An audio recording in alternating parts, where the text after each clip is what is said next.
যারা স্কুলের শিক্ষার্থী আছেন তাদের জন্য বেসিক্যালি এই কথাগুলো যে দেখাও, ওইদিকে একটু দেখাও যে বাচ্চারা ক্রিকেট খেলছে, বিশেষ করে তারা স্কুলের শিক্ষার্থী, বা এইদিকে যদি দেখাও ফুটবল খেলছে, দেখাও ফুটবল। তো ঠিক আছে, এখন আমাকে দেখাও।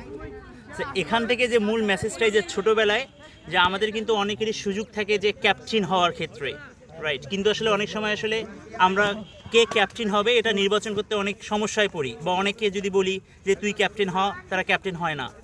সো এটা কিন্তু একটা ভালো লিডারশিপের সূচনা হতে পারে এভাবেই, যারা কিনা ফুটবল খেলেন বা ক্রিকেট খেলেন। সো আপনারা যারা ক্যাপ্টেন হওয়ার বা লিডার হওয়ার চিন্তাভাবনা আছে তারা এই ছোটো জায়গা থেকে শুরু করতে পারেন। সো আপনারা আপনাদের ম্যানগুলোকে বা যারা খেলোয়াড়গুলোকে ডেকে নিতে পারেন, এভাবেই ধীরে ধীরে লিডারশিপটা গ্রো হবে। সো এটাই ছিল মূল মেসেজ। আর খেলাধুলা আমাদেরকে করতে হবে, বড় হলে আমরা খেলাধুলার সুযোগ পাই না, বাট এই যে আজকে শুক্রবার আমরা একটু সুযোগ পেয়েছি। সকলকে আরেকবার দেখাও, আমাদের এলাকার ভাই ব্রাদার, এগুলো ভাই ব্রাদার একই কথা। পিছনের বাচ্চাগুলোকে দেখাও একটু, সবাই আমাদের মাঝে থাকুক।